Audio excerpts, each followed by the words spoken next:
Torres नावाच्या कंपनीनं मुंबईकरांना कसा 300 ते 500 कोटी रुपयांचा गंडा घातलाय आणि याशा फ्रॉडमध्ये तुम्हालाही अडकायचं नसेल तर हा व्हिडिओ तुम्ही नक्की शेवटपर्यंत पहा. मित्रांनो, हा टोरेस कंपनीनं कशा पद्धतीने लोकांची फसवणूक केलेली आहे, कशा पद्धतीने लोकांना त्यांनी जाळ्यात ओढलं, कशा पद्धतीने त्यांनी आमिष दाखवली आणि त्यांची लूट करून ते पसार झालेले आहेत. मित्रांनो, याच व्हिडिओमध्ये आपण जाणून घेणार आहे की अशा फ्रॉड कंपन्यांपासून स्वतःचा बचाव कसा केला पाहिजे किंवा नक्की अशा काही 4-2 ॲक्शन्स आपण घेतल्या तर अशा कंपन्यांपासून आपण अलिप्त राहू शकतो. तर मित्रांनो, मी आकाश गोंदावले मागचे 22 वर्षाला फायनान्समध्ये काम करतो आहे आणि मागच्या 10-12 वर्षापासून मी लोकांना वेल्थ क्रिएशनचे धडे देतो आहे फायनान्शियल लिटरसी या माध्यमातून.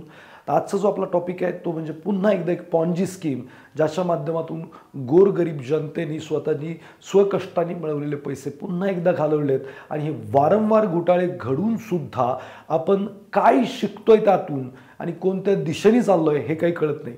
सगळ्यात महत्त्वाचं म्हणजे अशा ज्या कंपन्या तुम्हाला फसवू शकतात याचं एकच कारण आहे, इन्स्टंट तुम्हाला श्रीमंत व्हायचं आहे. आणि मित्रांनो, इन्स्टंट अशी गोष्ट या जगाच्या पाठीवर कुठेही काही नाही. कोणतंही झाड लावलं तर त्याची एक प्रक्रिया आहे, त्याची एक प्रोसेस आहे, त्याच्यानंतरच त्याला फळ येतं. आपल्याला मात्र आज झाड लावलं की दुसऱ्या दिवशी मल्टिपलमध्ये फळं पाहिजेत आणि मग तसं काही होत नाही. आणि मग हे फ्रॉड लोक तुमच्या आयुष्यामध्ये येतात, तुम्हाला विविध आमिष दाखवतात आणि तुम्ही त्याच्या मागे वाहत जाता.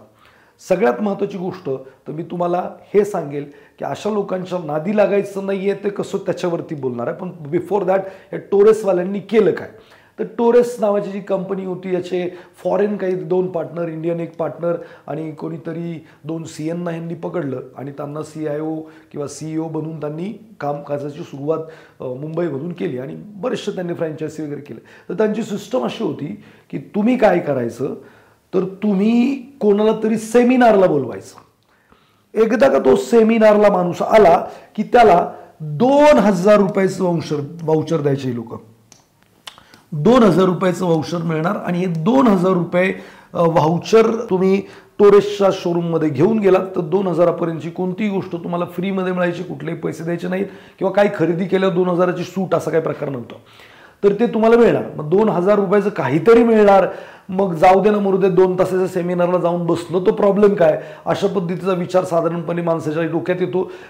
काही का मिळेना, मग असं तिथं जाऊन बसणार आणि तिथं बसल्यानंतर या लोकांनी खूप छान स्कीम बनवली होती की 4000 ह्या मिनिमम इन्व्हेस्टमेंटवरती तुम्हाला 4% वीकली हप्त्याला परतावा मिळणार. म्हणजे 4 चोक 16% तुम्हाला पैसे मिळणार. It was amazing.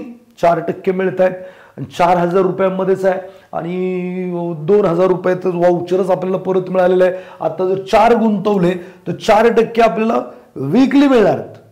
हे फारच अट्रॅक्टिव्ह वाटतंय. आणि मग लोकांनी, छोटे मोठे लोक होते, मग ते 4000 पासून ते साधारणपणे 6 लाखापर्यंत जर तुम्ही गुंतवणूक दिली तर 11% वगैरे वीकली परतावा होता. म्हणजे काय, 1 लाख रुपये तुम्ही जर गुंतवले तर 11000 रुपये प्रत्येक हप्त्याला मिळणार आणि महिन्याचे तुमचे जे होणार पैसे ते 44,000. 1 लाखाला 44,000 फारच अट्रॅक्टिव्ह आहे. दुसरं असं की हे तर मिळतच होतं, काय अडचणीचा विषय नव्हता. पण दुसऱ्या याच्यामध्ये असं यांनी हे केलं होतं की तुम्ही जर पुढच्या सेमिनारला 2-4 लोक घेऊन आलात तर त्यांना 2-2 हजाराचे वाउचर पण मिळतील. आणि तुम्ही समजा या ठिकाणी फर्स्ट व्यक्ती आहात आणि तुम्ही जर 2 लोक घेऊन आलेत म्हणजे 2 आणि 3 तर यांच्यावरती जे काही ते इन्व्हेस्टमेंट करतील त्याच्यावरती तुम्हाला 20% गेन मिळणार. वन्स अगेन यांनी काय केलं, 4-5 घेऊन आले, यांनी काहीतरी 6-7 घेऊन आला, हे यांना परत 20 मिळणार, याला काहीतरी याच्यावरती मिळणार. असं ते आपण बरेचशा MLM कंपन्यांमध्ये मल्टी लेवल मार्केटिंगमध्ये पाहिजो त्या पद्धतीने. म्हणजे काय की मी आता समजा 4000 ही मिनिमम इन्व्हेस्टमेंट आहे तर लोकांना काय वाटत नाही 4000 म्हणजे काय फार मोठी रक्कम नाहीये बुवा. 4000 आणि 4% जर म्हणलं तर 400 रुपये महिन्याचे साधारणपणे, गणित चुकलं तरी साधारणपणे 1600 रुपये वगैरे मिळतात. तर इट्स गुड. आणि जर वाढून रक्कम भरली तर मात्र मग या पद्धतीचे त्या इन बिटवीन रक्कम मिळत होते. आता इथं विचार करण्याची गोष्ट आहे की ही लोक पैसे छापत होते का? बरं, ह्यांनी ज्यांनी कोणी मास्टर माइंड होता हा, याला असं कोणतं घबाड सापडलं किंवा अशी कोणती युनिक आयडिया याच्याकडे आहे जे आमच्या अंबानीकडे नाही आहे, आमच्या अदानींकडे नाही आहे, आमच्या आनंद महिंद्रांकडे नाही आहे, आमच्या टाटा ग्रुपकडे नाही आहे? असं काय या व्यक्तीला सापडलंय जिथं हे करोडो अरबो रुपये इन्व्हेस्टमेंट करतायत आणि वार्षिक ते 20 ते 30% परताव्यासाठी अरबो रुपयांची इन्व्हेस्टमेंट करून बसतायत? मुकेशला घ्या, कोणालाही घ्या, वार्षिक 20-30% परतावा is more than enough in the business. आता यांच्याकडे असं काय घवाड आहे की ते महिन्याला तुम्हाला 44% देऊ शकतात? वार्षिक त्याचं गणितच करण्यासारखं नाहीये. साधं सोपं आहे. लोक तुम्हाला फसवत नाही, तुम्हीच जाता माझी मान, स्वतःची मान घेऊन, बाबा मला काप, मी डोकं माझं घाण ठेवलंय, मी गाढव आहे, मला अक्कल नावाचा प्रकार नाहीये, मी जे काही कमवलंय ते तुझ्यासाठीच कमवलंय, तू ये मला काहीतरी आमिष दाखव, मी त्याच्या आहारी पडतो आणि मरतो. मित्रांनो, तुम्ही पैसे गुंतवता याच्यामध्ये जर कोण या बुडीला जबाबदार असेल तर माझं वैयक्तिक मत आहे की तुम्ही स्वतः तुमची वाट लावलेली आहे. आणि हे जर तुम्हाला नाही पटत आहे तर मग मात्र दुसरा कोणीतरी जबाबदार आहे तुमच्या बुडीला, तर मात्र पुढच्या वेळेला पण दुसराच जबाबदार असणार. ज्या दिवशी तुम्ही स्वतः जबाबदार व्हाल की असं कोणी येऊन मला फसवू नाही शकत किंवा काय. आता तिथं अजून आमिष होतीच की, मग डायमंड दिला जायचं त्यांना, मग असं वाटायचं की यार डायमंड मिळतोय, अर्थात ते काचेचे तुकडे होते किंवा काहीतरी डायमंड सारखं दिसणारी काच होती. आणि मग त्याच्यावरती तुम्ही मग विश्वास ठेवला की बा 4,000 रुपये देतोय, त्यातले 2,000च तर मला वस्तू मिळाली, 2,000 उद्याच्याला विकायचीच वेळ आली तर डायमंड माझ्याकडे, अशा पद्धतीची माहिती तुमच्याकडे. मग तुमचं जात कुठं काय होतं की तुम्हाला वाटत होतं भविष्यात मी हा डायमंड कुठे विकेल. आता ते काचेचे तुकडे घेऊन लोक बसलेले आहेत आणि लोक काय बंब मारतात की त्यांनी आम्हाला फसवलं. मी असं नाही मान्य करणार की कोणी तुम्हाला येऊन फसवतं. तुम्ही स्वतः फसायला त्यांच्याकडे जाता. तुम्हाला आमिष वाटतं 2,000चं व्हाउचर मिळतं, तुम्हाला वाटतं की यार मला रातोरात अरे 20-30 हजार रुपये 50 हजार रुपयाच्या पगारासाठी 8-10 तास मेहनत करायला लागते, बॉसशिवाय खायला लागतात, कलिग्स बरोबर भांडायला लागतं, कितीतरी गोष्टी कराव्या लागतात, तेव्हा 5-50 हजाराचा पगार मिळतो साहेब. तुम्हाला रातोरात लाख रुपयाच्या गुंतवणुकीवरती 50 हजार रुपये पाहिजेत, तर हे लॉजिकली कितपत शक्य आहे? आणि जर असं त्या व्यक्तीला काही माहित आहे तर तो मुकेश अंबानीचा बाप झाला असता किंवा जे बेझोस आहेत किंवा तुमचा मार्क झुकरबर्ग त्यांचा बाप झाला असता. तो तुमच्याकडे कशाला येतो 4,000 रुपये देन, 5,000 रुपये देन, हे कर ते कर. त्याला ते काय करायचं, मनी चर्निंग करायचं. बरं, याच्यामध्ये कोणी पैसे कमवतं का? इन्व्हेस्टर याच्यामध्ये पैसे कमवत नाही. तो काय करतो, पैसे टाकतो, सुरुवातीला टेस्ट करतो, लाख रुपये टाकतो, 44,000 रुपये आले, पुढच्या महिन्यात 44. आता हा काय विचार करतो, माझे 1 लाख रुपये दिले होते, 88,000 रुपये मला परत आलेले आहेत, 44 पेक्षा 88 फारच सुंदर दिसतात जर महिन्याला आले तर, माझ्याकडे आता 1 लाख रुपये जाणार. मग परत त्याला अजून एक कुरापती आयडिया सुचते की मी पर्सनल लोन काढतो. साला 88 म्हणजे 44 असं जर गणित करत गेलं तर बुवा मला एक अजून 88 आले तर. आणि मग हा काय करतो, स्वतःकडचे 1 लाख रुपये 2 लाख रुपये पर्सनल लोन, आणि त्याला विचार येतो डोक्यात की 88 बुवा 9 दुने 18, टेंटेटिव्हली 1,80,000 मिळतात, 1,70,000 रुपये मिळतात. सो मला कर्ज 2 लाखाचं काढलंय, किती लागतंय फेडायला, मग 2 लाख 3 लाखाचं कर्ज काढणार, हा भरून टाकणार. त्याचे 1-2 महिन्यात पैसे आले, 2-4 महिने आले की याला अजून कुरापती. तेवढ्यात तो समाधानी होतच नाही, अजून कुरापती येते, अजून विचार होतो की यार किती भारी आहे. आणि ही लोक देव होतात नंतर. यांच्याबद्दल ते म्हणजे जर आमच्यासारखी लोक जर काही सांगायला गेले ना, वेड्यात काढतात त्यांना. की आम्ही म्हणतो की यार असं 3%, 5%, 10% असं काही नसतं. आयुष्यात जर तुम्हाला तुमचे मेहनतीचे पैसे घालवायचे असले अशा ठिकाणी पैसे लावा. आम्ही जेव्हा असं काही सांगतो तेव्हा तुम्ही शांत राहा, तुम्हाला लय अक्कल आहे, तुम्हाला काय भाषणं करता येतात, बाकी काही तुम्हाला करता येत नाही, अशा पद्धतीचे कमेंट्स आमच्यावरती चिटकवतात. आणि जेव्हा पैसे जातात तेव्हा थोबाडे मारून मग गप्प बसलेले असतात. मित्रांनो, सोपं आहे. हे जी काही फसवणूक आहे ही करणारी आपले जवळचेच असतात. तू केलंय, मी केलंय, तुला मिळतंय, मला पण मिळतंय. मग ही जलसीची भावना, बघ ह्याने केलंय, ह्याला एवढे मिळतात, बघ हे.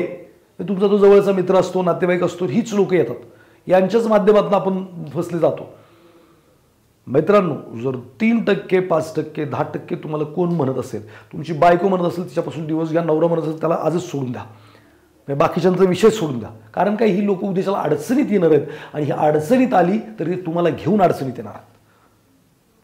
मी तर हमेशा म्हणतो की हे काही खरं नाही आहे. आता हे फ्रॉड होत राहणार, लोक नवीन नवीन स्कीम आणणार, नवीन नवीन पद्धतीने ते तुमच्यापर्यंत पोहोचणार, नवीन नवीन काय होणार. आणि आत्तापर्यंत माझ्या मते हे काही नवीन नाही आहे.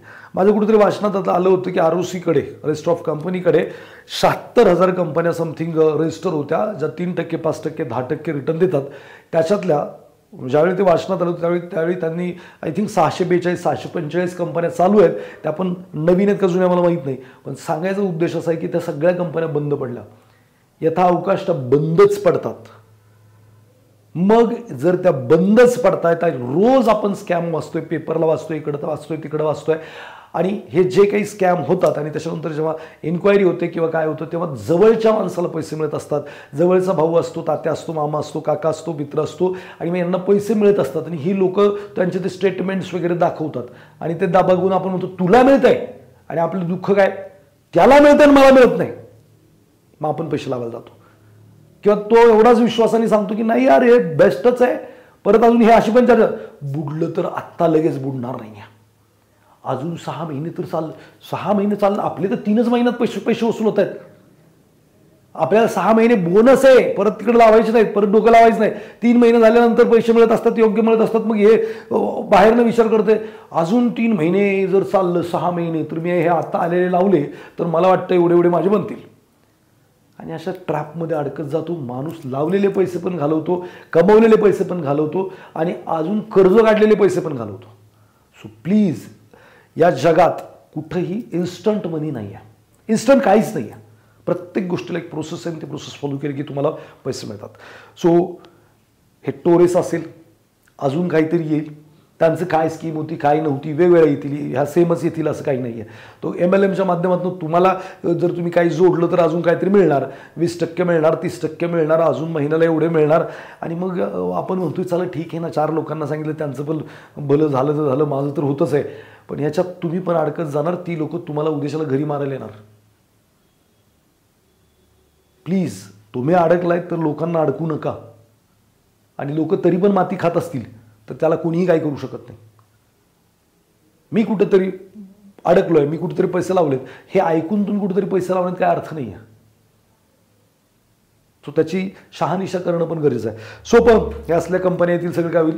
तर माझं असं मत आहे, तुम्हाला जर अशा फ्रॉडमध्ये अडकायचं नसेल तर तुम्ही काय केलं पाहिजे.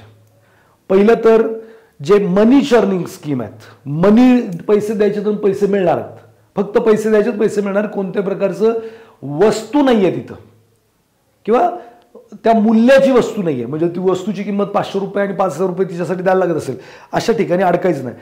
MLMच्या असल्या प्लॅनमध्ये तुम्ही पडलात की तुम्ही मेलात. सो पिरामिड प्लॅन्स म्हणतात, याच्यामध्ये अडकायचं नाही. सगळ्यात पहिलं तर तुम्हाला कोणी जोडायला पैसे देत असेल आणि ते नुसतंच मनी चर्निंग वाटत असेल, कुठून येतात पैसे तुम्हाला कळत नसेल, तर तिकडं पैसे लावायचेच नाही.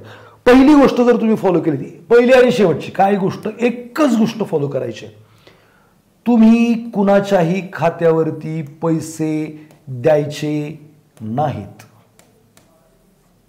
लिहून दाखवताय, तुम्ही नाहीत द्यायचे, मध्ये पैसे लिहूयात, ठीक आहे. पैसे द्यायचे नाही कोणाच्याही खात्यावरती. मग तू किती का पैसे देत असेल, तो दुसरा आता एक फॉरेक्स मार्केट नावाचं प्रकार आहे. ते म्हणतात तुमचं खातं ओपन करतो, सगळं काय, हे सगळे व्हाईट लेबल ब्रोकर आहेत, हे कधी पण गायब होऊ शकतात. सो हे तुम्हाला खातं पण तुमचं स्वतःचं म्हणतील, सगळं काय म्हणतील, पण तुम्हाला पैसे तुमच्या खात्यावर डायरेक्ट टाकता येत नाहीत. मग कोणाच तरी खात्यावर तुम्ही ट्रान्सफर करता आणि तुमच्या खात्यावरती डॉलर्स क्रिएट होतात. याचा अर्थ तुम्ही त्या जो काही ब्रोकर आहे त्याच्या खात्यावर पैसे देत नाही. जर तुम्ही ब्रोकरच्या खात्यावर पैसे देत नाही, मधला कोणीतरी माणूस आहे त्याच्या खात्यावर देत आहेत, तर हा फ्रॉड आहे. सिंपल. सो खात्यावर बघा, मी तर म्हणेल इंडियन मार्केटमध्ये करा. इंडियन मार्केट जर तुम्ही डिमॅटला पैसे टाकताय तर ते ओके, म्हणजे तुम्ही तुमच्या खात्यावर पैसे ठेवताय. मग समजा कोणी तुमच्यासाठी तुमच्या वतीनं काय करत असेल, ट्रेडिंग करतोय, इन्व्हेस्टिंग करतोय, व्हॉटएव्हर जे काय करतोय, मग तुम्हाला हे माहीत राहतंय की आज प्रॉफिट झाला का नुकसान झालं, माझं अकाउंट वाढतंय का पैसे कमी होत. पहिले ते करायलाच देऊ नका, पण समजा दिलंच तर ते तुम्हाला रोजच्या रोज अपडेट आहे की बाबा माझं पैसे वाढतात. फॉरेक्सवाले पण दाखवतात रोजच्या रोज आपले अपडेट, पण ते खरंच ब्रोकरही नसतोय आणि खरंच काही नसतंय. सो हे इंडियात लिगल नाही आहे, काही होऊ शकत नाही. एकदा बुडल्यानंतर रडून रडून काय करणार तुम्ही. बरं, यांनी चांगले गडगंज पैसे मिळवलेले असतात आणि मग ते गडगंज पैसे मिळालेले असतात तर त्यांना लोकांना मॅनेज करणं पण जास्त मुश्किल होत नाही. त्यांच्या विरोधात काही पुरावा सापडला तर मॅनेज करत असतील असं मला वाटतं, मला नाही माहीत. बट ही गोष्ट प्रखरशाने पाळायची. हा पैसा नावाची गोष्ट कोणाच्याही खात्यावर द्यायची नाही कोणत्याही कारणाने. हीच एकमेव पद्धत आहे ज्याच्यावरनं तुम्ही वाचू शकता. आता तुम्ही म्हणाले आम्ही तर या ठिकाणी ते डायमंड घेत होतो, काय करत होतो. मित्रांनो, कॉमन सेन्स आहे. 2% वरती किंवा 3% वरती, 2च म्हणूयात, 2% वरती जर तुम्हाला पैसे कोणी कमिट करत असेल, बरं किती जेन्युइन असू द्या, आज ना उद्या तो 5 वर्षांनी, 10 वर्षांनी, 2 वर्षांनी कधी ना कधी प्रॉब्लेममध्ये येणार आहे आणि तो तुमचे पैसे घेऊन जाणार आहे. आता मला बरेचसे लोक म्हणतात की स्टॉक मार्केट वगैरे तुम्ही इन्व्हेस्टिंग करता, सो किती रिटर्न मिळू शकतात. मग मला वाटतं की मिळतात. वर्षाचा हिशोब केला तर 30% मिळतात, 35% मिळतात, 50% मिळतात, कधी कधी 80% मिळतात. मग आता हे गणित केलं तर 30% किंवा 50% मिळतात असं म्हणूयात.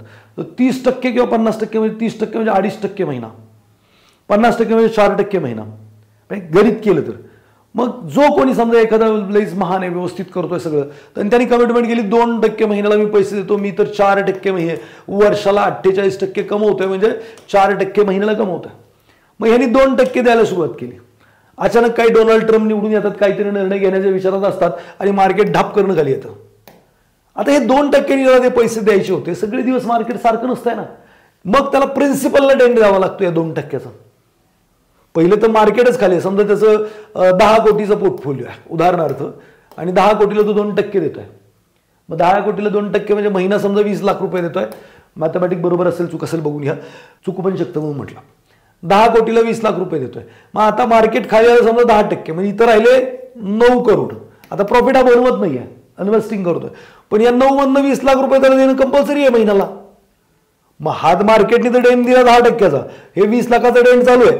आता मग परत मार्केट समजा इथंच थांबलं 6 महिने, हल्लं नाही जागेवरनं, ते 20 लाखांनी 1 करोड 20 लाख रुपये काय झालं, याच्यातनं डेंट परत बसला. याला मार्केटनी खाली आणलं होतं, 6 महिने जागेवरच मार्केट राहिलं, हल्लत नाही, साईडवेज राहिलं, प्रॉफिट बनलाच नाही.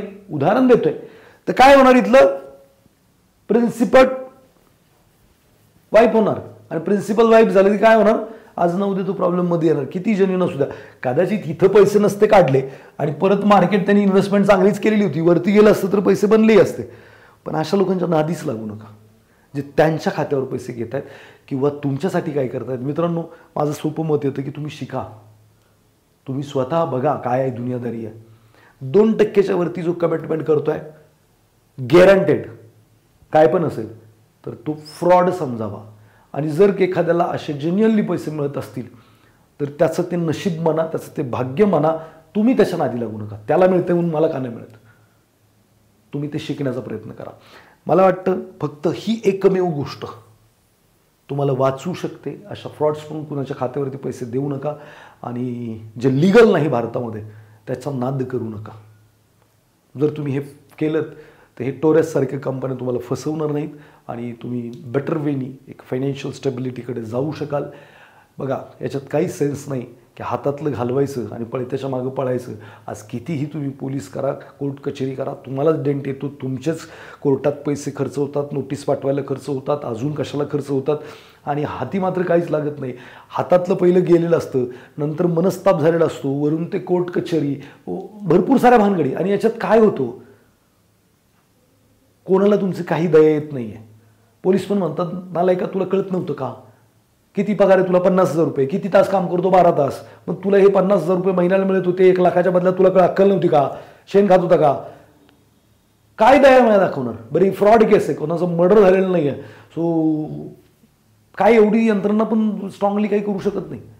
आणि आता ते एवढं सगळं टेक्नॉलॉजी आले तर ह्याच्यात नादीच न लागणं सगळ्यात बेटर आहे. तर मला असं वाटतं की मित्रांनो, अशा कंपनीने तुम्हाला फसवू नये मनापासून, यासाठी म्हटलं आपण पण थोडासा व्हिडिओ प्रपंच करावा आणि तुमच्यापर्यंत पोचावं. जर तुमचे काही मित्र असं काही करत असतील तर नक्की त्यांना हा व्हिडिओ शेअर करा. तुम्हाला हा व्हिडिओ आवडला असला लाईक आणि कमेंट करायला नका विसरू की तुम्ही कधी कुठे बुडलात का. हे बघा, बुडला असाल तर ते सोडून द्या, त्याच्या मागे पळत बसू नका. काय होतं, कुठेतरी पैसे बुडालेत, मग आपण ते वसुलीच्या मागे पळत सुटतो. आपल्याकडे अजून 4 अपॉर्च्युनिटी असतात, त्या आपण वेस्ट करतो, इकडं पैसे वसुलीला जोर लावत बसतो. मग दुसऱ्या 4 अपॉर्च्युनिटीमधून कदाचित जास्त पैसे येणार होते किंवा ते रिकवर पण झाले असते, पण आपण तिकडंच फोकस लावून बसलो तर अडचण आहे. जर घडलंय तुमच्याबरोबर तर ते सोडलं पाहिजे आणि नवीन फसणार नाही ह्याचा विचार केला पाहिजे. अजून एक अतिशय महत्त्वाची गोष्ट मला सांगायची की तुमच्याबरोबर जर असं काही फ्रॉड झालाय ना तर आनंद साजरा करा, कारण तुम्ही अशा वयात आहात जिथे इथून पुढे पैसे कमवू शकता. जर हा फ्रॉड तुमचा वयाच्या 60व्या वर्षी झाला असता तर तिथून पुढे तुमच्याकडे पैसे कमवायला पण वेळ नव्हता, मेहनत करायला पण वेळ नव्हता. आत्ता जी अक्कल विकत घेतली, जे काही पैसे दिलेत, त्यामुळे इथून पुढचं आयुष्य तुम्ही फार प्रिकॉशननी जगणार आहात आणि तुम्ही अशा फ्रॉड स्कीममध्ये अडकणार नाही आहात. ज्यांच्याबरोबर झालाय त्यांना हे मत आहे की झालं गेलं सोडून द्या, नवीन अपॉर्च्युनिटीकडे फोकस करा. तिकडे काय होत नसतंय, वेळ जातोय, पैसा जातोय, कोर्ट कचेरी, डोक्याला त्रास आणि परत ते रुटीन लाईफमध्ये डिस्टर्ब. शांत व्हा, झालंय आणि नवीन अपॉर्च्युनिटीकडे बघायला सुरुवात करा. असल्या फ्रॉड नाही, योग्य अपॉर्च्युनिटी करा. आणि ज्यांच्यावर नाही झाला त्यांनी प्रिकॉशन्स घ्या. तर थँक्यू व्हेरी मच. हा व्हिडिओ तुम्ही ऐकलं तिथपर्यंत आणि आय होप की तुम्हाला कोणी रिसीव्ह नाही करणार आणि तुम्ही खूप चांगली वेल्थ क्रिएट करणार, त्याबद्दल माझ्या तुम्हाला सर्वांना शुभेच्छा. Thank you very much.